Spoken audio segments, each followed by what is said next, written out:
Hi, I am Christy Ballard Fellaini. I am a certified life coach who found herself at 42, freshly divorced, kids off to college, and having never dated in my adult life.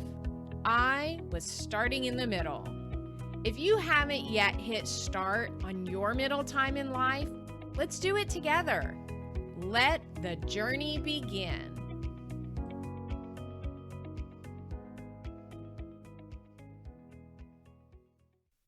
You are listening to Start in the Middle, episode 34. Hey there, y'all.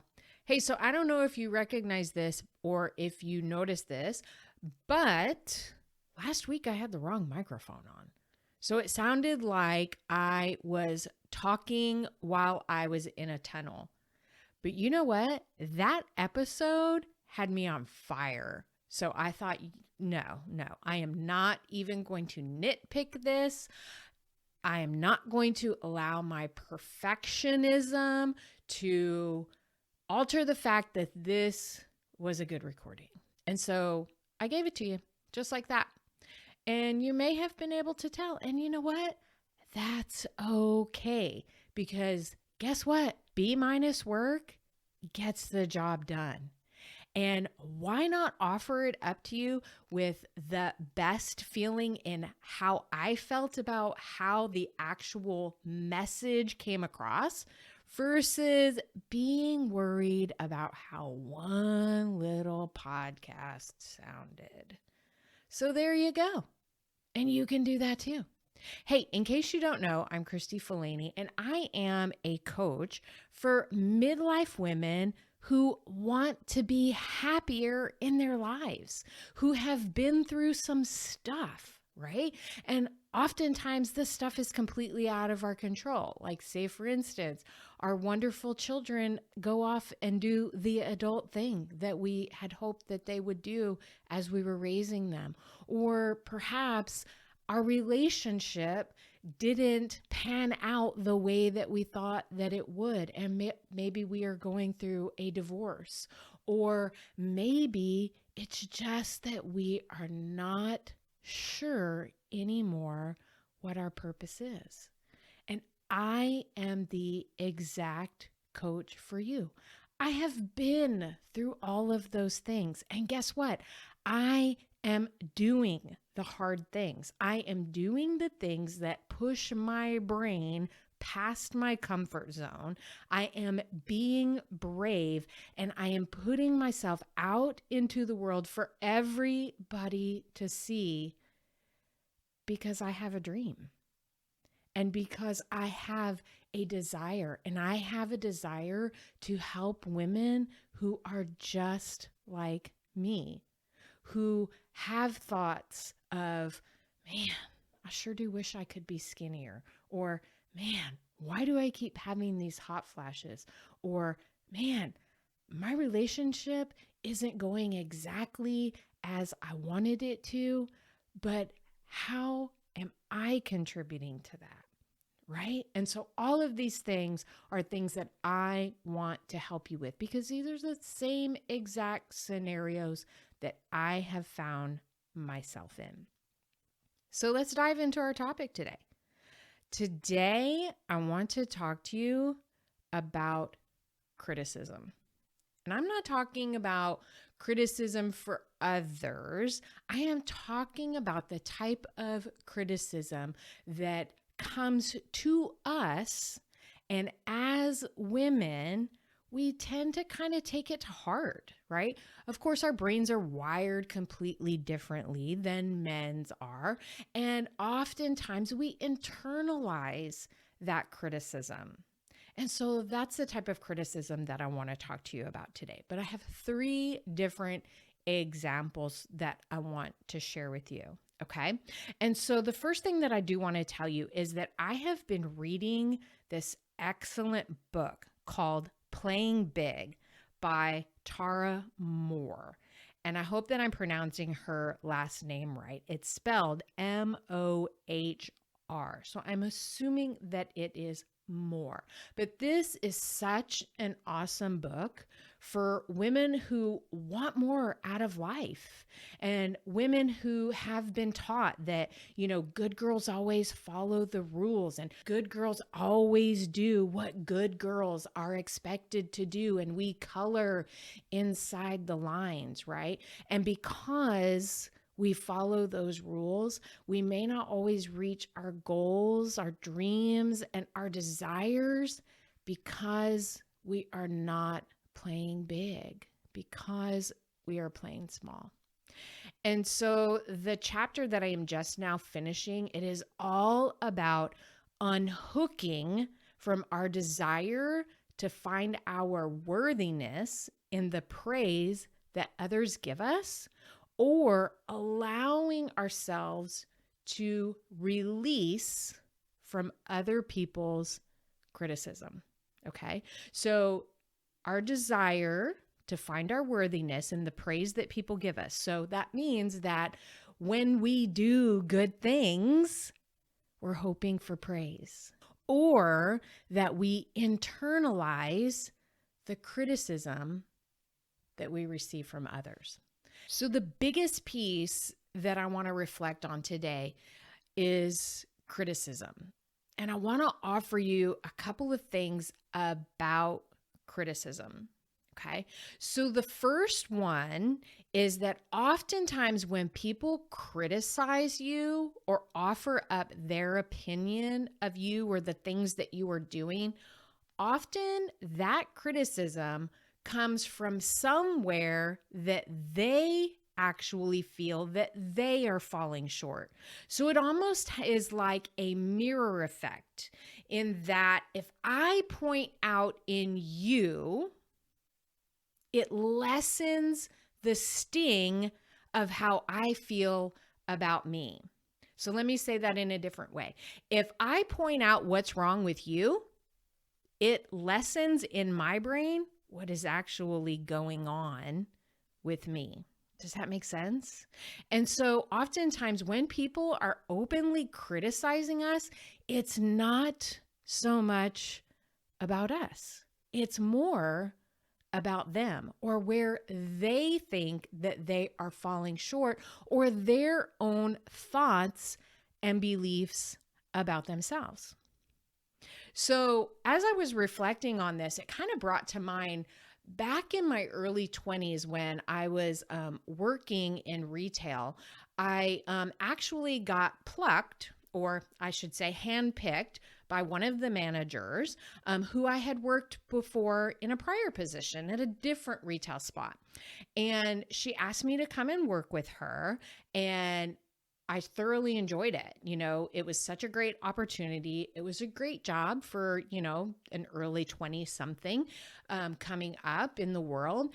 And the cool thing about it is that I managed to move my way up within the store. And so they had actually promoted me a couple of times. When it came to my time to end being there and I was ready to move on to a different type of customer service, when I met with one of the other managers, the actual store manager, and I sat down with her to have a conversation about, why I was leaving, that I was interested in this new position, and it was going to, be a different level for me.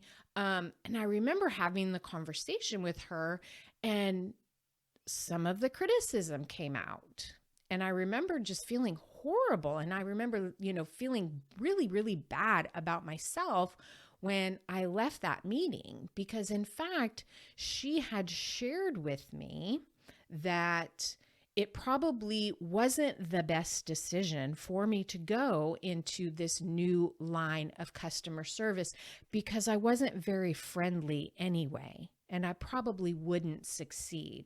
And then she continued to share with me that none of my coworkers actually liked me. Wow. And I tell you what, I remember feeling so dumbfounded by this because I had no idea. Like, you would think that if your coworkers don't like you, you would think that you would have some sort of sign, right? There would be some sort of indication, maybe some animosity, maybe some friction. But you know what? There wasn't. And so as I was reflecting on this much later in life, and I am looking at it from a different perspective with quite a bit more knowledge, I'm now recognizing that that conversation and that criticism really did not have anything to do with me. And so that actually brings up the next thing about criticism that I want to share with you. And in case you did not know this, you get to decide whether or not you want to believe that criticism and what that person is saying. You get to decide whether or not you want to believe that to be true. So I don't know what that manager was going through at that time. I didn't know her on a personal level. And so I am choosing to believe that that criticism really had more to do with her for whatever reason than it did with me. Okay. However, I have, as a parent, received a different type of criticism. And this criticism actually came from my son. And this came as he was, in that stage of becoming a young adult, getting out on his own. And he just felt led to have a heart-to-heart conversation with me where he shared that he felt that during his upbringing that I had been very controlling, that I had been a controlling parent. And so again, I get to step back and I get to observe the things that he's saying to me, and I get to decide whether or not I actually believe them to be true. And so I did take a very long, hard look at some of the examples that he had given me, and I decided that he was actually right, that yes, he was right. And the thing about it, though, is that I am able to recognize this now, but at that particular time, I didn't recognize it. And the more examining that I have done within myself and the more work that I have done with myself, I now understand where that controllingness, that controlling behavior actually came from. The thing about it is that he doesn't quite understand it. And, that's okay because I understand it and I have the opportunity to decide what it is that I want to do with it. I could actually have a conversation with him and just be, forthcoming and say, yeah, I agree with you. I do agree with you. And at the same time, I have the opportunity to explain myself and explain where I believe that controllingness come from. You see, because as a kid, as a young person, I didn't have a whole lot of control over things. I didn't have a whole lot of control over my personal situation with my own parents, in that I felt a little bit out of control in the fact that I am the fourth of 5 girls.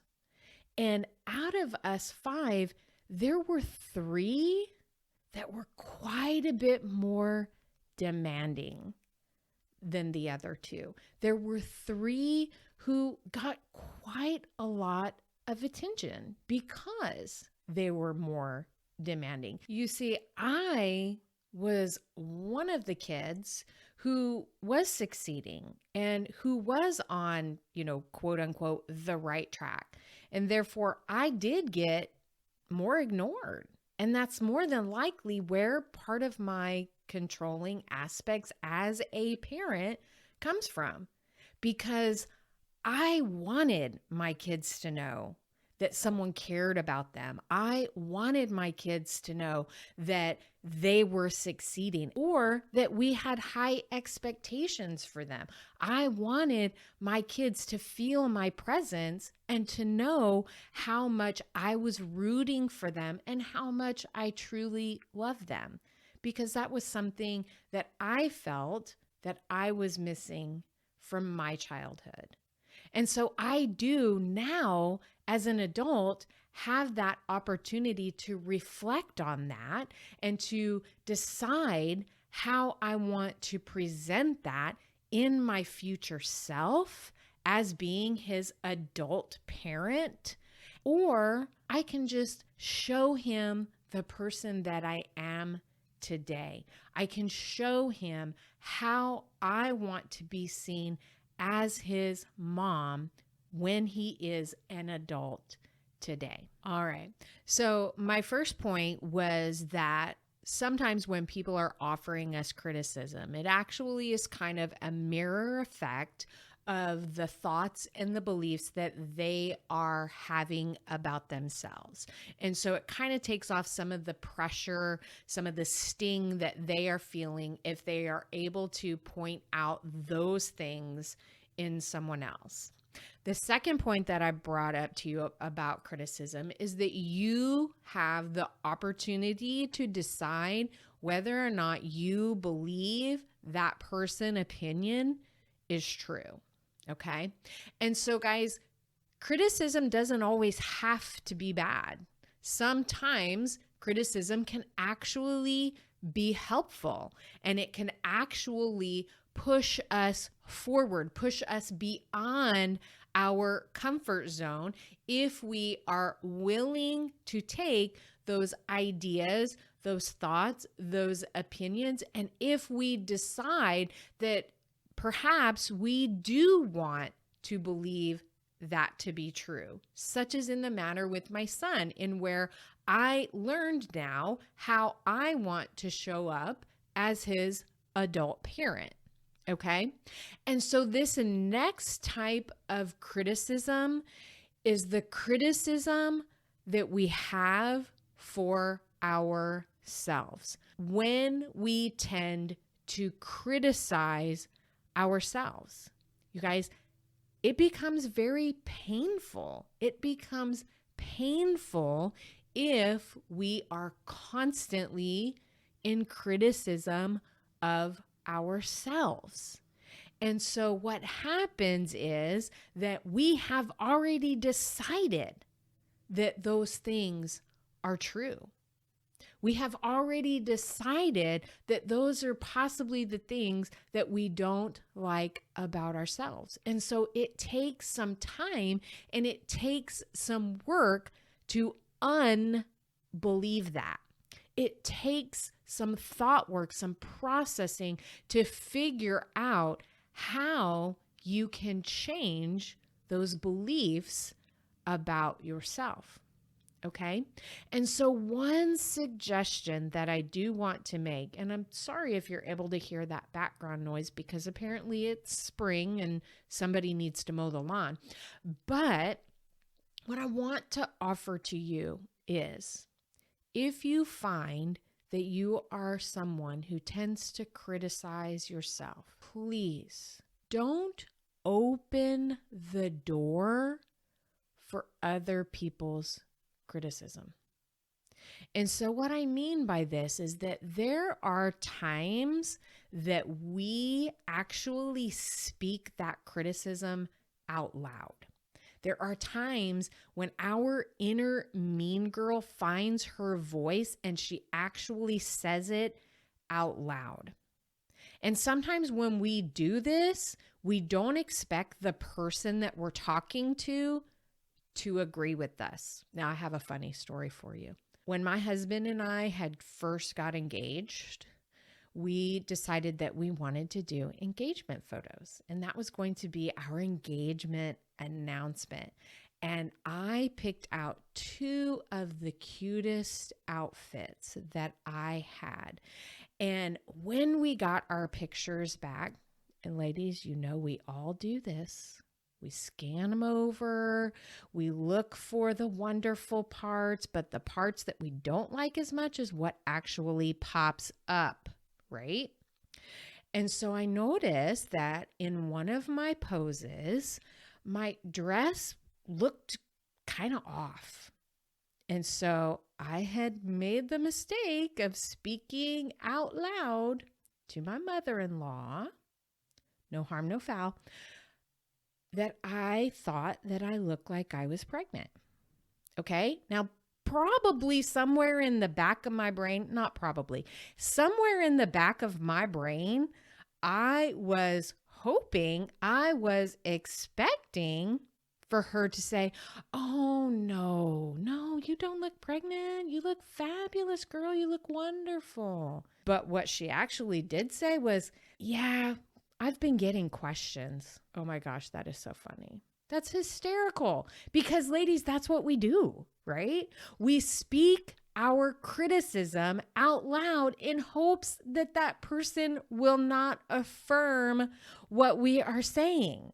And then if they actually do affirm what we are saying, it only makes us feel worse. So first, let's do the thought work that we need to change that criticism, because you are perfectly made. You are exactly where you are supposed to be right now. This is exactly where you are designed to be. So love it, own it, embrace it. And you are going to have to do the thought work to change that criticism. And when that ugly, mean girl actually has a voice and she pops up into your brain, you don't have to say it out loud. Because when you say it out loud, you are affirming that you believe it to be true. And anything criticizing yourself is not what was designed for you. This is exactly the work that I do within my coaching program. I teach midlife women how to change their thoughts, how to realize that their purpose is to exist on this earth exactly as they are today. I teach them how to change their thoughts around their circumstances, how to love their life at this point in midlife, how to grab the adventures and the desires that they want for themselves rather than allowing fear to hold them back and allowing fear to keep them stuck. I can help you with this as well. So I ask you, if any part of this resonated with you, I keep some time on my calendar every week, some open space for people who have questions, people who want to know more about my coaching program, want to know more about how I can help them. And so I encourage you to reach out to me on my website, KristiBallardFullaney.com. That's KristiBallard, F as in Frank, ALANY.com. Grab some time on my schedule. I would love to connect with you on this topic. Also, reach out to me on my social media, either through Instagram or Facebook. And I also encourage you that if you know someone who could benefit from this message, please share it on. Please share it with anyone who you think could benefit from this message. You guys, I hope you have a great week, and I thank you for tuning in with me. If you get an opportunity, please drop a like on this page. Let's get this message out to as many women as we can, and let's see how we can help anyone who is stuck with criticism. Thank you for listening to Start in the Middle with me, Christy Ballard Fellaini. My hope is to empower every midlife woman to live an audacious life that they deserve. Have a great week. Who is your life coach? I would love the opportunity to work with you as you are rediscovering the woman you were meant to be. Visit ChristyBallardFellaini.com for more information on how we can work together to ignite that passionate, enthusiastic woman who may have been tucked away for some time. Let's start in the middle together.